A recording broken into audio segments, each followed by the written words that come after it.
You know that feeling when someone shows up for you just when you need it most? That's what Uber is all about. Not just a ride or dinner at your door. It's how Uber helps you show up for the moments that matter. Because showing up can turn a tough day around or make a good one even better. Whatever it is, big or small, Uber is on the way. So you can be on yours. Uber, on our way.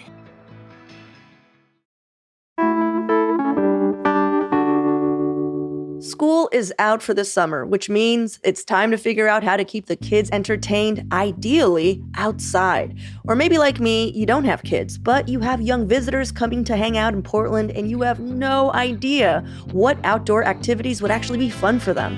So today on CityCast Portland, our resident outdoor expert, Norther Emily of Wild Solitude Guiding, is here to the rescue with a variety of low-stress, kid-friendly outdoor hangs, and also some tips on how to get your kids off their screens and into the wild. It's Wednesday, June 18th. I'm Claudia Meza, and this is what Portland's talking about.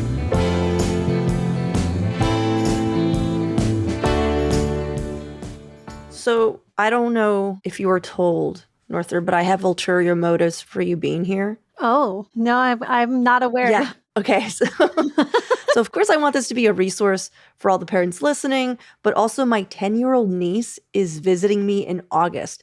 And she and her mother, my sister, have requested some outdoor adventures, but I have no idea what is child-friendly because I was thinking of all these things and I was like, wait, 10.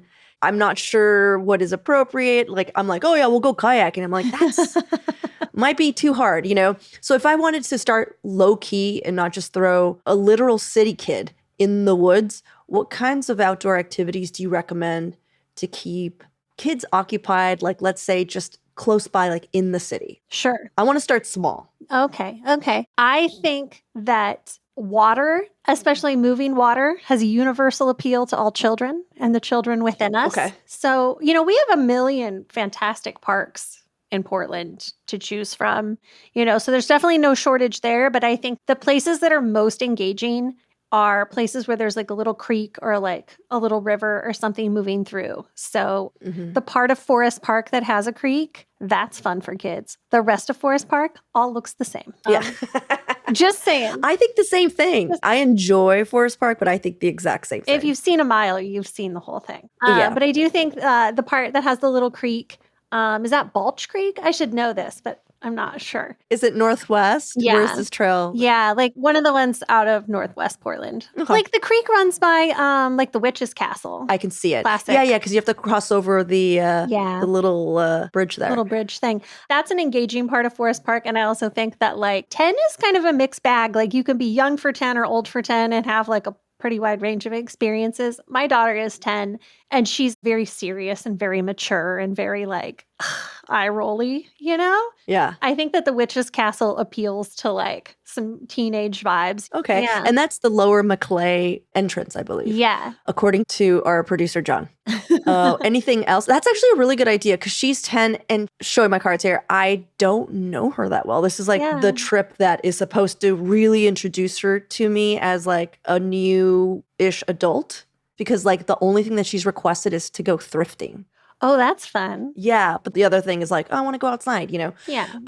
Okay. So we have the Witch's Castle basically, or that area. Yeah. In Forest Park. Where else? I would also recommend Elk Rock Island. I think there's a lot of really compelling things going on at Elk Rock Island, just south of Portland in Milwaukee. You can only get to it when the water's low, but surprise, it's already that low because we're having a very dry spring. So the island is really cool. There is a place along the beach where you can like break apart some little basalt rocks and pick tiny crystals out. There's some swim spots. There's like a kind of a murky little beach. I feel like it never really fully dries out. Yeah. Really cool views. It's funky. It's different. There's some old infrastructure there. There used to be a dance hall out there during Prohibition. They had a, roaring 20s good time out there. And then they could see people coming. Oh, I see. Because they had a good vantage point. Yeah. So doing mischief and crimes on the island and the Willamette River.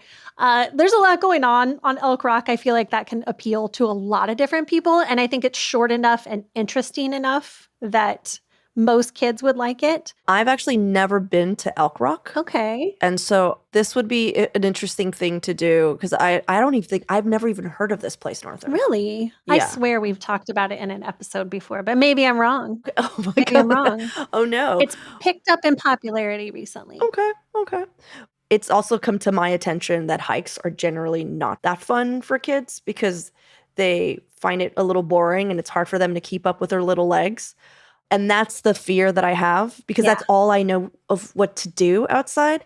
So you figured out tricks to get your kids into hiking and even backpacking. I've seen the pictures. How do you do that? Like, what are the techniques? I have 2 kids, and both my kids are very different. My older child is a couch potato. He could never, right? But my younger child is a little bit more energetic and a little bit more like into going with the flow. So I started backpacking with her when she was 3. But the easiest way to get my kids to backpack is to find a one-way route. So we do a car shuttle, we get dropped off, and we start at the top of, a mountain or something, and then we hike downhill. I have found that if you bribe them with a lot of snacks and if you there should be something special that they want that's associated with going hiking and backpacking that makes it exciting for them, which for my kids is like junk food and or fruit. Are you denying your children fruit? Oh, no. But like my child would eat me out of house and home in the form of blueberries if I let him. Okay. And also gotcha, grapes. Gotcha. Do you know how much blueberries cost? It's really serious. No, I hear you. This is also how I get my dog to do stuff, by the way. Yeah. Same. Kids, dogs. Okay, same. great. Well, so what are some child-friendly places to check out then? So we've got our treats. Could we start closer in? Like what's a good little hike for a child that's closer in? So for a younger child, I would just pick something really flat in a park. It doesn't have to be a hike. Just call it hiking. Just get them warmed up. Oh, you're like priming them. Yeah. So in their head, they're like, this is what we do and it's fun. Right. And then, I see what you're doing here. Right. I see what you're doing. Because, it's the same thing I have to do when I trick myself into like starting up running again. Like I have to have a couple really great runs that like build that association in my mind. Like running is good. Endorphins are good. We like to run for endorphins. Mm-hmm. If you set it up so that they have a great time the first couple times, little kids don't want to be gritty. You have to be gritty to go hiking. You just do. So you got to like give them a really positive experience and then you can ease them into doing more difficult things. Okay. Okay, so getting into summer, another like really popular short option would be like Mirror Lake, but like get there early, get your spot. My kids loved Mirror Lake when they were tiny. Also Frog Lakes on Mount Hood is a short walk. Ooh. There's literally frogs everywhere. Like I don't even know how you could go wrong with that. Unless your child is afraid of frogs, which could be a thing. Oh, so that's a little further out. Mirror Lake and Frog Lake. Yeah. Okay. I love Mirror Lake. Is that the one that's really flat and it just goes around? Maybe you're thinking of Trillium Lake. That's a really good option for kids too. Yeah. Okay. Mirror Lake and Frog Lake. Cool. And the elevation is not too bad? Mirror Lake is only a couple hundred feet. It feels like a proper hike when you're tiny. It's really not that much. Okay. And there's lots of like fun logs to climb on and explore. Like I feel like my older child who doesn't even like hiking at all was really entertained on this hike because there was lots of little side missions for him to do. And I think that's helpful.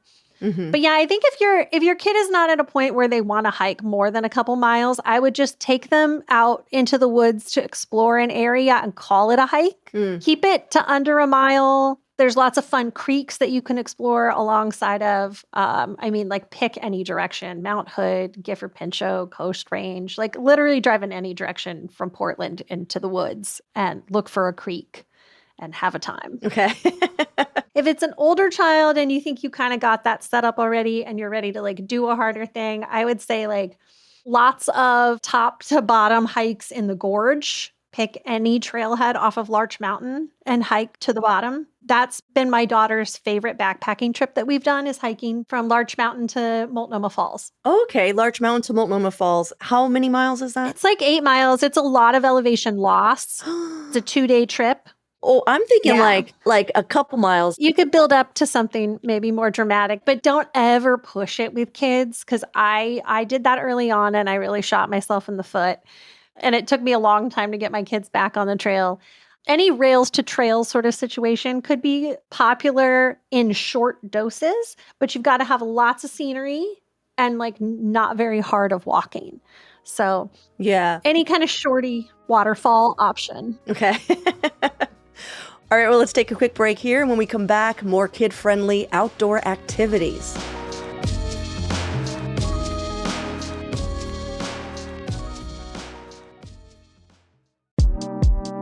Paint Care has 3 simple rules to help you reduce paint waste. 1, buy the right amount of paint for the job. 2, use up what you have. And 3, recycle the rest at conveniently located drop-off sites in your neighborhood. Paint Care even offers direct pickups for households and businesses with more than 100 gallons of leftover paint. Learn more or find a paint drop-off site near you at paintcare.org/3simplerules.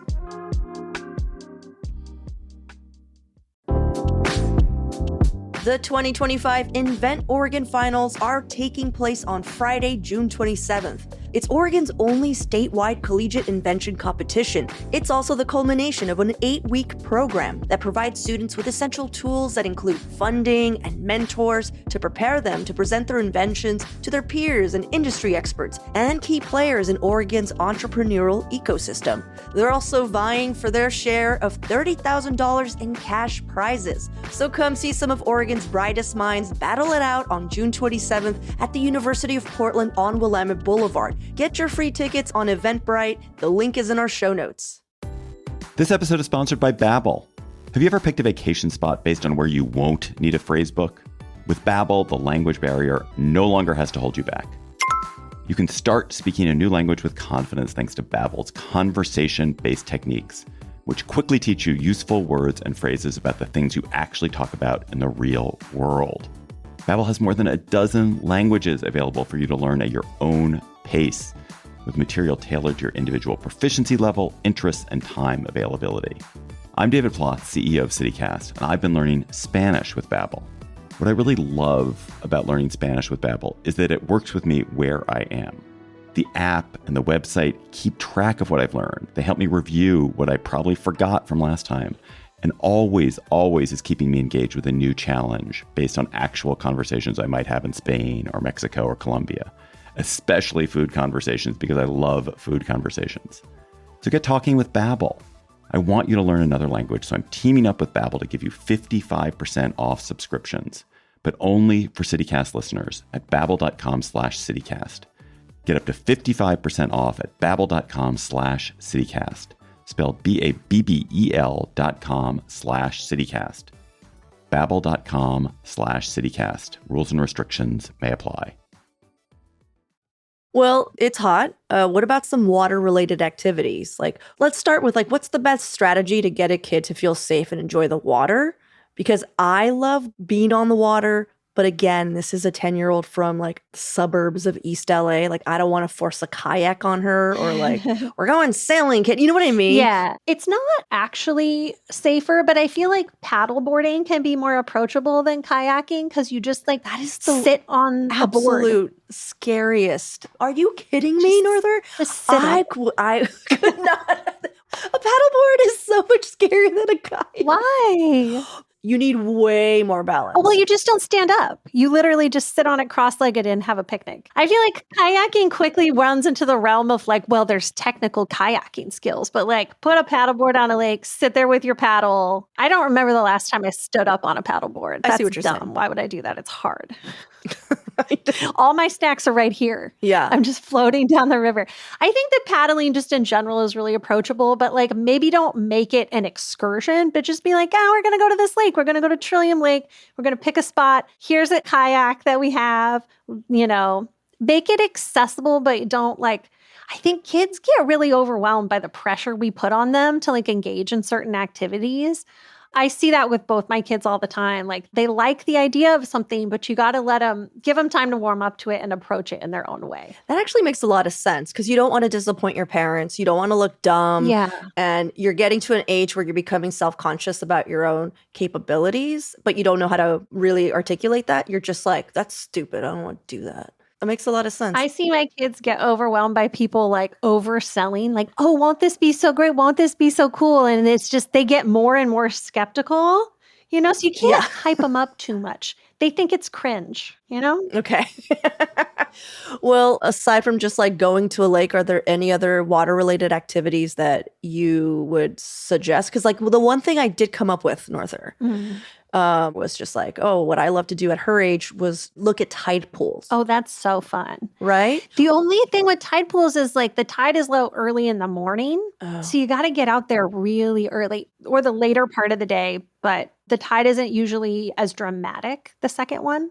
But tide pooling is really cool. And that's why I really think moving water is so much more compelling than a lake, which just kind of sits there and collects sediment and gets all like, yucky at the bottom and stuff. Mhm. There's critters in the creeks and rivers. You can catch crawdads. You can identify crawdads if you're really into that, because we have a bunch of different kinds. My kids love a stick boat race. Even now that they're like getting to be teenagers, my older child is 13 and a half, which is really scary. Mhm. We went to Nevada last spring and anytime we found a creek, we had to have a stick boat race. And the kids like, What is a stick boat race? it's just like you find a stick and that's your boat and then you race it against everybody else's Oh. stick. And it's just Gotcha. like whose stick gets to the bottom of the creek first. It seems so dumb and wholesome. I don't think you could sell this to a kid. Yeah. Okay, here's the thing about kids. If you get in their face with an idea and you're like, hey, kids, we're going to do this thing. It's going to be so great. They are going to ignore you and roll your eyes. You have to do something a little bit authority building with children. This works with kids I work with, and it also works with my own kids.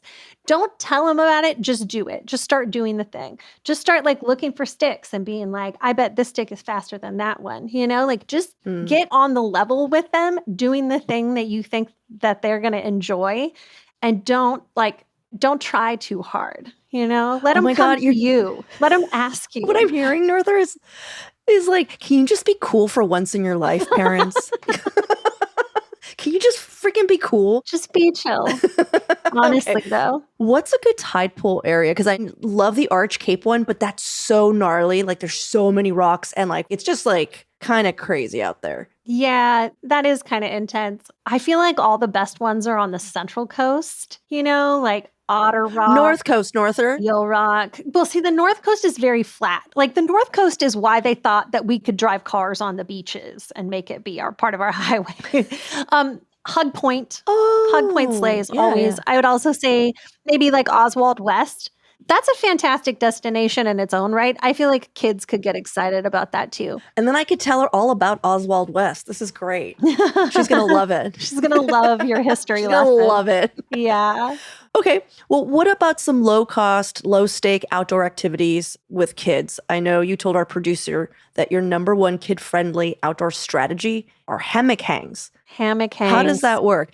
I'm imagining it in my head and it sounds amazing, but I would like an example, please. So first of all, you can go to REI and buy like an outdoor hammock for like $50 or whatever. But there are a million other kinds of hammocks in the world that will also work in the outdoors and are a lot less expensive. I have like a Silks hammock for like doing yoga that I got for my kid to swing around in when he was younger.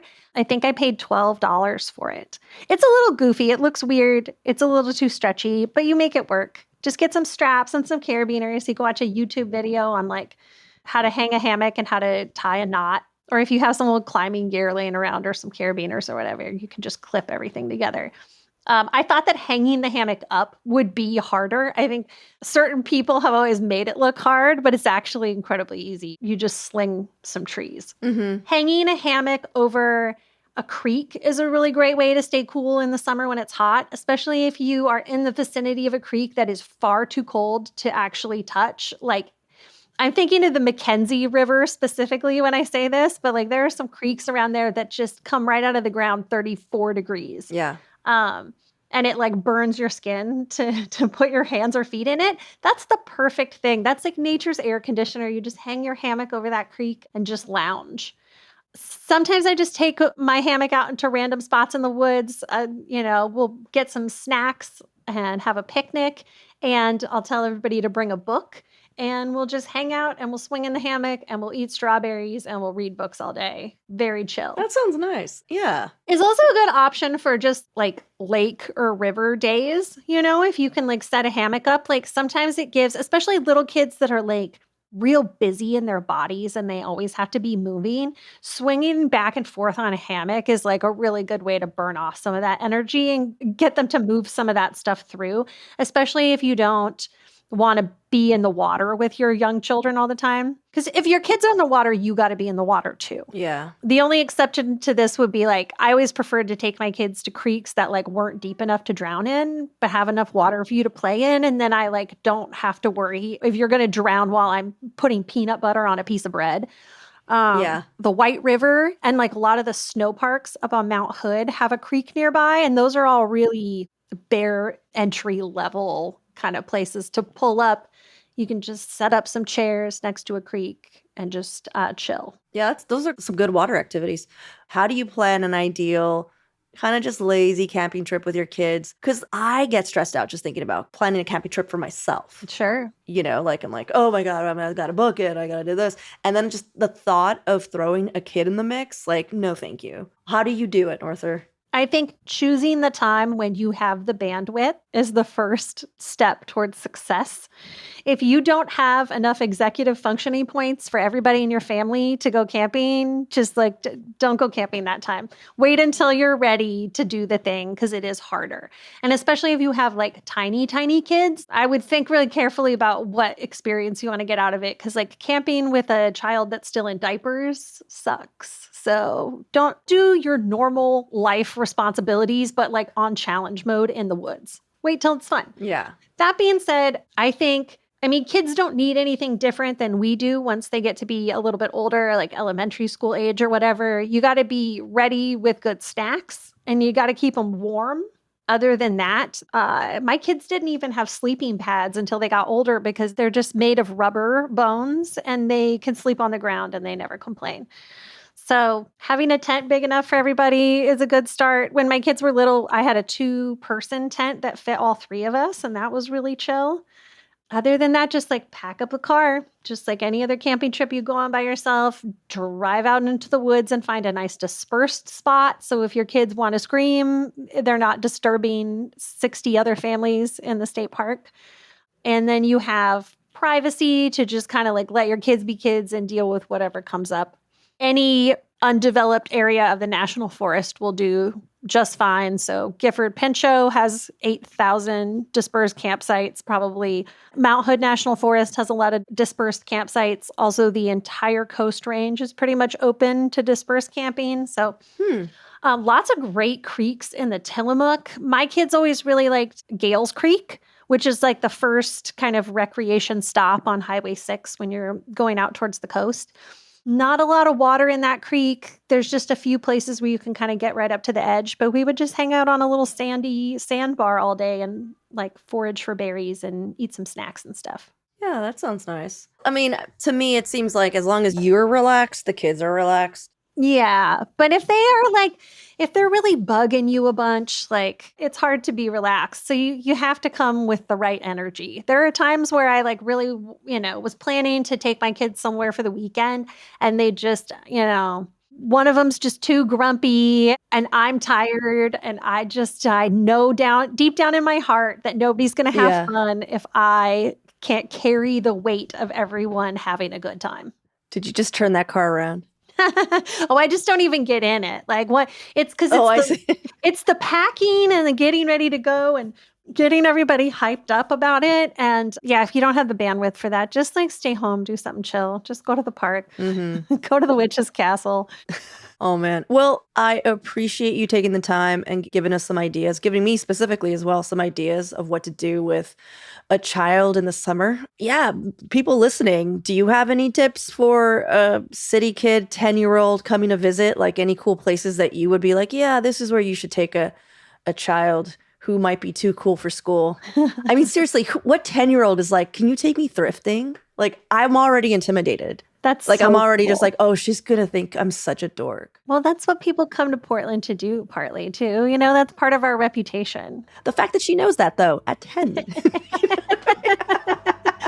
10-year-olds are so cool and bossed now. It's like not even reasonable. It's not My fair. 10-year-old is so jaded. Oh, man. Okay. Well, thank you, Arthur. I appreciate it. Thanks for having me.